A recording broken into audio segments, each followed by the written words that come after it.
Well, it wasn't without incident in the lead-up, but in the end, British Champions Day worked out really nicely with some fantastic performances from some top-class animals, and all that under the auspices of the British Champions Series and of Great British Racing. And the man who is the chief executive of both is Rod Street, and has been now for a decade, and he's with me now. Rod, good morning. Good morning, Nick. We're nearly good afternoon. We have been granted special extension because we've got a sort of packed show today. So Thanks for having me. 15 minutes over, but thank you for coming. What are the main takeaways from yesterday for you? I know you haven't had much time to reflect, but as you were driving home last night, what was going through your head?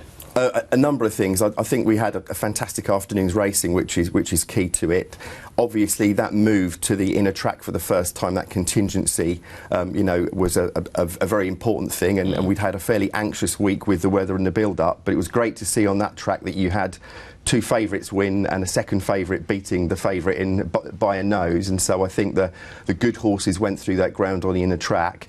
A brilliant attendance. There were 29,500 people there. In terms of paying attendees, it was our biggest day since Frankel came in 2012, and it looked to me like the racegoers and a very diverse crowd had a brilliant time, and the feedback all round was really, really good. So we're really happy. It's a very important event. It's our finale to the flat season, promoting the best racing in the world. And so, yeah, I think I've yet to see any of the coverage yet, as you said, but the takeout is a positive one.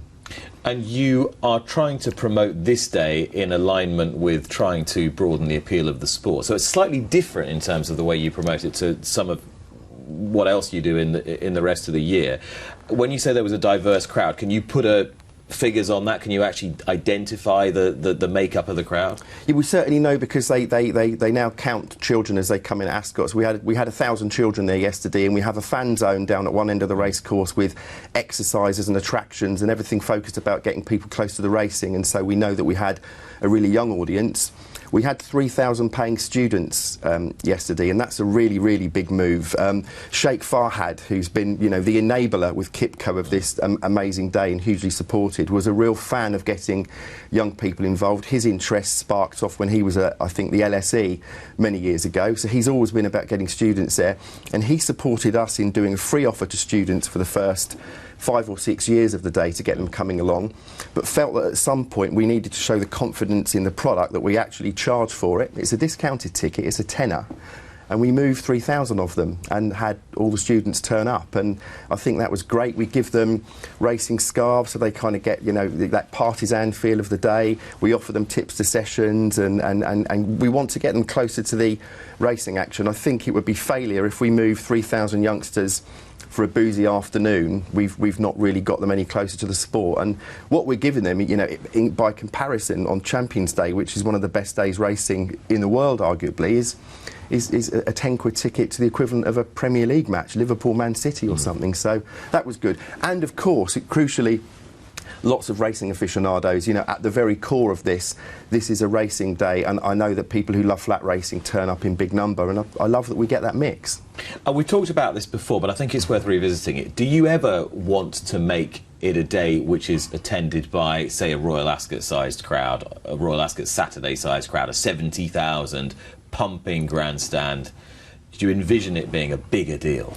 We'd like to get more people there if the facilities allow it, absolutely. We could never deliver what Ascot deliver in the summer because of the weather and the time of year. They can open up the course and the centre course in a very, very different way. But we do have the aspiration that over time, and this was our 9th year, and we're already thinking of what 10th anniversary means next year, is that this day has an FA Cup final feel, and that people out there beyond our core racing audience get to know that Champions Day is really, really special, and they want to come because it's going to be brilliant racing. The race course is presented in a slightly different way. People always comment about that. You see, we have those giant-sized jockey laminates going up the grandstand, and it's a slightly funkier promotion than maybe a Royal Ascot meeting would be, and we have licence to do that. So it's about people wanting to come to a day that they feel is special. We end with an after party, but it's never about the music. It's not promoted as that kind of event, but we always have a really brilliant act at the end, so when they've enjoyed an amazing day of racing, they can come and party on as well. So that's the thing. And if you were coming through Waterloo Station over the last month, you'll see that giant hoarding up, which is Champions Day, the ultimate race day. It's got quite a distinct feel to it, Champions Day, and it's a feel I like, and I think many people do. Is it fair to say that for you it's a blueprint of how you would like most quality race days to feel? Yeah, I think so, and notably, I think what I talked about as having licence to try things on that day, because it's a new day, and we had that arch that the horses come through, which wasn't easy to get through when we initially discussed that with Ascot, because it had not done before.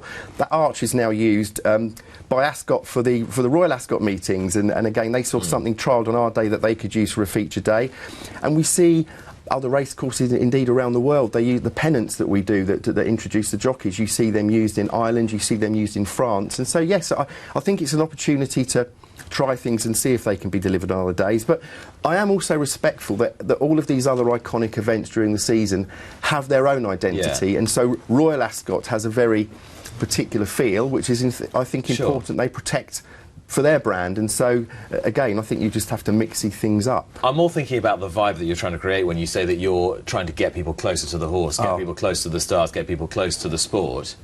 That's quite a difficult, challenging, but ultimately quite fulfilling way of selling the sport. We know there are easier ways of doing it, and we know there are easier ways that racecourses have to do it through the summer, by piling it high, selling it cheap, putting on the axe, selling lots of booze. Is your vision the vision that you really want for the sport?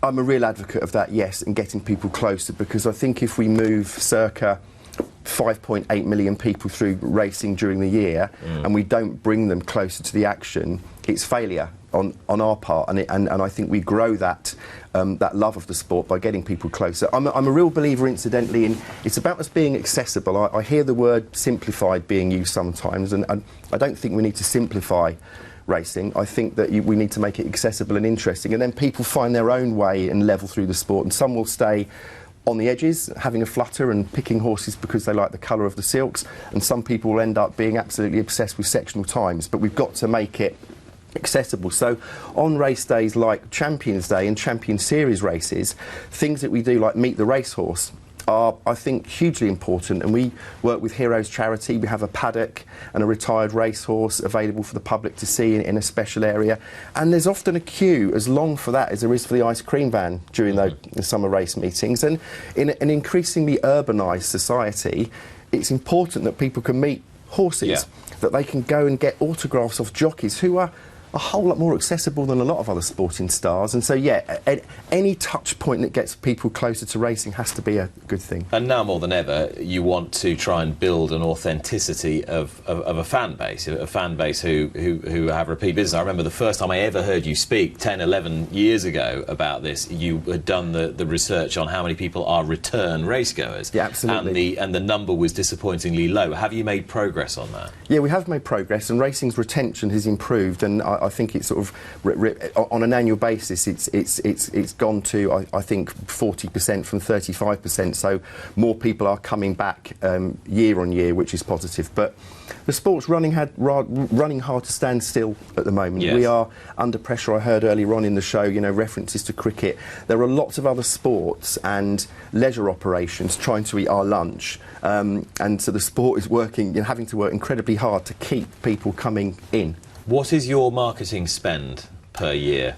So the Great British Racing marketing spend is about 1.2 million net that we get to promote the sport over the whole of the year. And then we can also apply for extra funding from the Levy Board, who can be incredibly supportive, and so we ran a national campaign this year and in previous years for attracting under-18s to go racing, the Under-18s Race Free campaign, and we got 1.3 million for that. But when you talk to other sports marketeers and practitioners, they kind of roll their eyes and say, are you kidding? In terms of that level of money that we have to invest. Give me a comparison with another sport. Well, cricket's a good example. They've just done a major rights deal for their 2020, for their test matches, both on non-terrestrial and terrestrial platforms. It's the biggest deal that cricket's ever done, reputed to be £1 billion over 5 years, and that gives cricket a war chest to promote its sport, and they are struggling too with that younger audience that may have been... So their promotional war chest is going to be how much with this deal being done? It might be half of that, if half of it's going to the clubs and to the players and the like, half of it half might a be... billion? Could be on the product development, and that would be a lot of investment on certain games, and the 100, the new series that they're working on. So what the net would be, I don't know. But I know it's going to be more than 1.2 million. Absolutely right. Yeah. So there's, that's a challenge, and so right. So if you need more, you need more than 1.2 million to promote the sport. People tell us that a lot. Yes. Right. So if you do need 1.2 million, we've got to find a way of getting the money out there to promote the sport better. Where are we going to find the money from if there's a levy shortfall and the media rights payments aren't quite as robust as perhaps they were a year or two ago because of the closure of the betting shops? Well, sometimes it's a burning bridge that gets a bit of activity around this area, and I think as we look at the sport and the challenge that we've got, and we see that in terms of attendances, we do well. 5.8 million is not to be sniffed at, and in the last 10 years we've had two of our biggest attendances in racing, but it's plateaued, and as I say, running hard to stand still, and lots of challenge with betting in other areas. I think the sport is minded that if it doesn't invest harder going forward, it's going to have a bigger problem. I don't see that there's a cliff edge for racing. I'm not one of those people that believe in that panicky talk, but you could see a gentle decline with us being a little bit less relevant, a little bit less wealthy, and a little bit sadder for it. So I think it's about all of those stakeholders coming together and helping us achieve what we want to achieve. I sat next to Alex Frost, who's been on your show, at an event on Friday night, and he is really keen that his new operation get behind us and help us promote racing, and having a flutter, which is fine. The betting bit is very important too. We sense that the levy board remains supportive with the resource it's got. Racecourses, particularly as well, I think see the benefit more of us doing central activity and maybe diverting some of their resources to help us. And there seems to be at the moment a lot of common ground with all the stakeholders to do more. So, but you have to be sort of gradually taking bits from here and bits from there. Well, there isn't a silver bullet.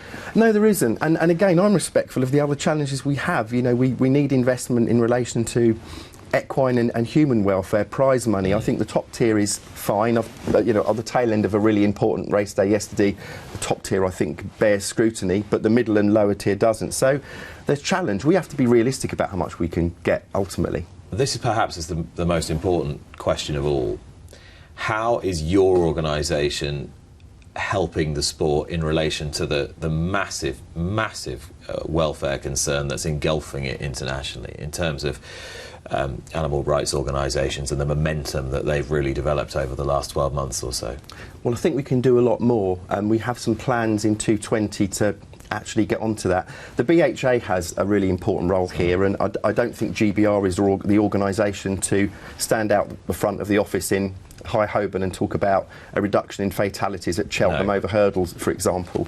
I think we have a job to talk about all the positive aspects of welfare, and I have a strong personal view on this, by the way, Nick. So again, my view might not be everyone's view, but it's a view nonetheless. I think we have our aficionados and our advocates of the sport that we don't need to worry about too much, who, if you like, get it and understand it. And we have our rejectors. And I think we should pay them very little attention, because the rejectors of racing do not have our interest at heart, and any effort we spend to turn them around will be a waste of time. We're trying to sell pork sausages to vegans. It's not a runner. In the middle, I think, is a much bigger number of people who I would call the undecided or the ambivalent, or the indifferent, the indifferent, who we can tell the story to. And the big opportunity for the sport, for me, is to tell that story about the passion and the love that people have for horses. We're a nation of pet lovers. We have dogs, we have cats, we kind of get what it is to love animals. I think we could do a much, much better job of showing, from the breeding world, from the training world, to the post-racing world, and everything in between, how much horses mean to people. This is a very recent thing. And I'll give you two instances. when Roaring Lion was suffering from colic in New Zealand, David Redvers made an amazing video talking about what colic was and what the treatment was and what the issues were. And it was pretty raw. You could tell he was in still in a state of shock in dealing with that. But it was so authentic, and it showed, how people care. Fast forward to, what was the most tragic of ends with Roaring Lion, to a video that's been released over this weekend with the team talking about what the horse meant to them. There were tears in everyone's eyes, mine included. So what an opportunity we have to talk about how much we love horses and explain in relation to things like the whip and how it's used, and that to me is where I think you've got the biggest chance to get people thinking, actually, I get that, they love these animals, they care for these animals, and if some of those people head towards the aficionado advocate side, that's fine. Some will be indifferent, some more might become rejectors, but that's where our efforts should be. Either end of the spectrum is the wrong place. For the moment, Rod Street, thank you very much indeed. I know you're going to stay with us. Subscribe to Racing TV to be notified when more Luck on Sunday videos are appearing online. And don't forget to join me for the show every Sunday morning from 9 o'clock with the best guests.